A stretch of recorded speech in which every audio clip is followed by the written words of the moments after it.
बारिश सबके यहाँ लगभग शुरू हो चुकी है और बारिश के स्टार्टिंग में ही इन पौधों की कटिंग्स आप तुरंत लगा लें। फ्री में नए पौधे तैयार हो जाएंगे। तो नमस्कार फ्रेंड्स, शुभी प्लांट्स अपडेट में आप सभी का स्वागत है। कैसे हैं आप सब? तो आइए देखते हैं इस बारिश में ऐसे कौन कौन से पौधे हैं जिनकी कटिंग बहुत अच्छे से ग्रो हो जाती है। वैसे तो सारे पौधों की कटिंग्स को आप बारिश में ग्रो कर सकते हैं, इसीलिए इस मौसम को जाने मत दें। तुरंत इन पौधों की कटिंग्स आप लगा लें। बारिश में मिट्टी में नमी, हवा में भी नमी रहती है, जिससे कटिंग बहुत अच्छे से सरवाइव कर जाती है। तो चलिए फ्रेंड्स, जान लेते हैं कि हम कौन कौन सी कटिंग्स को ईजीली ग्रो कर सकते हैं। आप जितने भी फूलों वाले पौधे हैं जो आपने अपने गार्डन में लगाए हुए हैं, या फिर जो सक्लेंट हैं, या फिर जो इंडोर प्लांट्स हैं, उन सारे पौधों की इस रेनी सीजन में कटिंग्स को आराम से ग्रो कर सकते हैं और नए पौधे फ्री में बना सकते हैं। तो आज की वीडियो में मैं आपको बताने वाली हूँ कि ऐसे कौन से फूलों वाले पौधे हैं जिनकी कटिंग्स आसानी से हो जाती है। तो सबसे पहले मैं लेती हूँ गुड़हल का पौधा। तो ये कटिंग्स मैंने अभी करीब ये 22वां दिन नहीं 22वां दिन नहीं है, आज 17वां दिन है, क्योंकि मैंने 17 दिन पहले इनकी कटिंग लगाई थी। और आप देखिए आज भी ये काफ़ी हरे भरे दिख रहे हैं। इसे बारिश में नहीं रखना है। कोई भी कटिंग लगाइए, ना इसको कड़ी धूप में रखें और ना ही इसको बारिश में रखें, बल्कि इसे एक ऐसे शेडी एरिया में रखें जहाँ धूप की गर्मी भी मिले और बारिश के छींटे भी मिलती रहें। तो ये 5-6 गुड़हल की मैंने कटिंग करी, टिप से छाटी है, इसको छटाई करी और मैंने फट से ना इसकी कटिंग लगा ली। आप देख भी सकते हैं कि गुड़हल के टिप पर नन्हे नन्हे से कल्ले निकल के आ रहे हैं, पर अभी इसमें जड़ें अच्छे से नहीं बनी होंगी, इसलिए मैं जड़ें नहीं निकाल कर दिखा सकती हूँ। अब दूसरे नंबर पे आता है गुलाब का पौधा।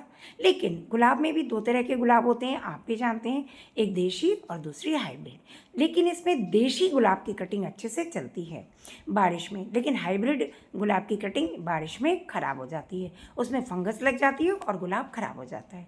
तो आज मैं पिंक और रेड 2 तरह के गुलाब के मैंने कल्ले काटे थे, जो कटिंग्स काटी थी, और इन्हीं कटिंग्स को मैंने अभी सिर्फ इसी संडे को, यानी पिछली संडे को मैंने इसे ग्रो किया है। जितने भी कटिंग्स मैं काटती हूँ इस बारिश के मौसम में, ज़्यादातर मैं इसी तरह से ग्रो कर लेती हूँ और बहुत सारे पौधे बन के तैयार हो जाते हैं। तो इस तरह से किसी भी मिट्टी में आप इन सारी कटिंग्स को लगा सकते हैं। हाँ, अगर आपके पास रोटिंग हार्मोन पाउडर है तो लगा लीजिए मेरी तरह, और उसके बाद ग्रो कीजिए, वरना आप हल्दी का पाउडर, प्याज का रस या फिर एलोवेरा का जेल लगा के आप अपनी कटिंग, पौधे की कटिंग्स को आराम से ग्रो कर सकते हैं। और ये कटिंग्स बहुत अच्छे से ग्रो हो जाएंगी। लेकिन हाँ, कटिंग्स कोई भी हो, उनको ग्रो होने में कम से कम 35 दिन लगते ही हैं, जब ये अच्छी तरह से इसमें रूट्स बनने लग जाती हैं। मगर देखिए, अभी आज 5 ही दिन हुआ है, एक अच्छा सा पंछा छोटा सा फेंका हुआ है। देखिए, ये सारे हाइब्रिड गुलाब के पौधे हैं, लेकिन इनकी कटिंग मैं इस समय नहीं लगा सकती, बल्कि इनकी कटिंग लगाने का सही समय है अक्टूबर का समय। उस समय आप इनकी ट्रिमिंग कीजिए, कटिंग कीजिए और तुरंत इन्हें लगा लीजिए।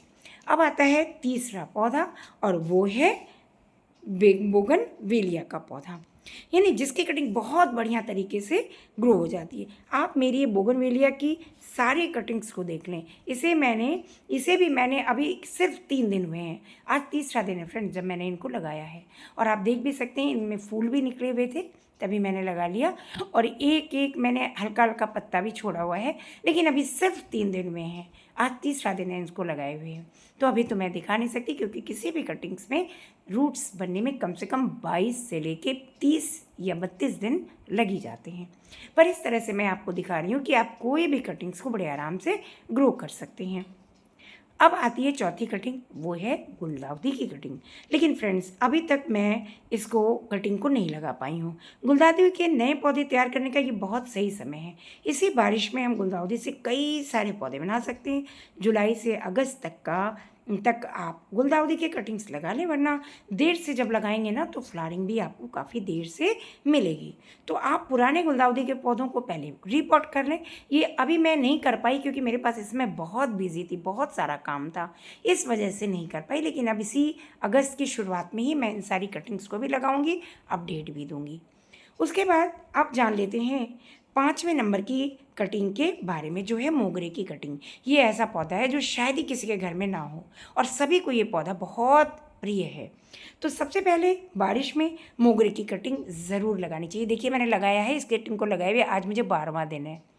12 दिन हो गए इस कटिंग को लगाए हुए। और देखिए इसमें नन्हे नन्हे नन्हे नन्हे आपको पत्ते भी दिख रहे होंगे इसके टिक में, ये कल्ले निकले हुए हैं, यानी नई शूट्स निकल के आई है, नई लीव्स निकलने लग गई है। लेकिन हाँ, एक आध इसमें जड़ें भी बन गई होंगी, लेकिन मैं निकालूंगी नहीं, क्योंकि अगर एक बार निकाल देते हैं, हवा लग गई तो फिर जड़ अच्छे से नहीं बनती है। ये देखिए, है ना।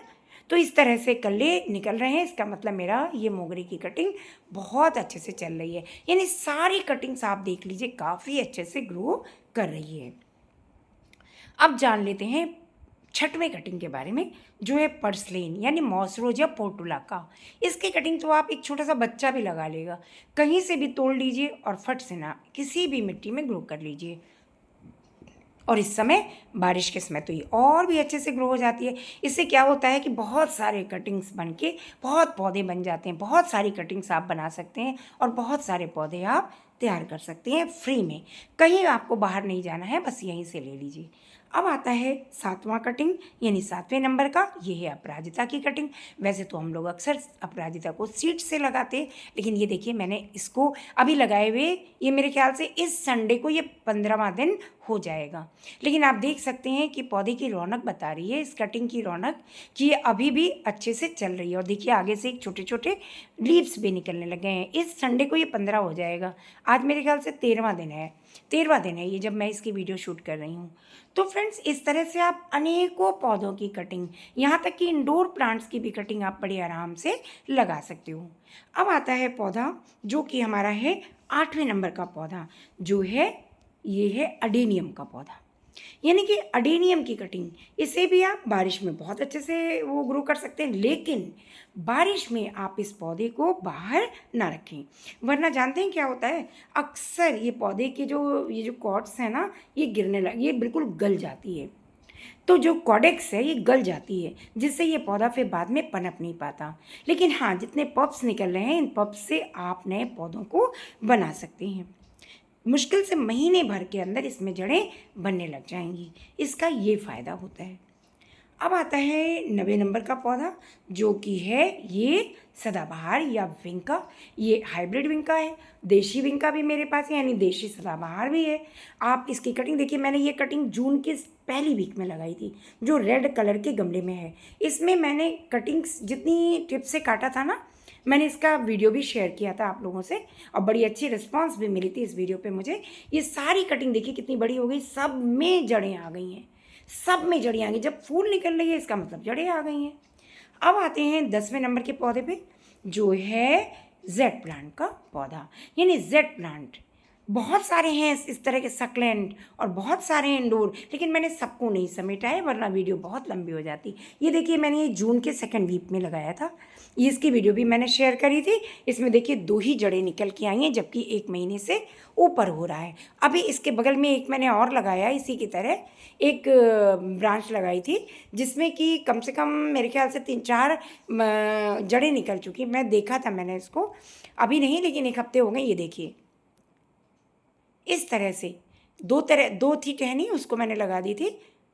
ये देखिए मैं निकाल रही हूँ और उसमें 4-5 जड़ें बन के आ गई हैं।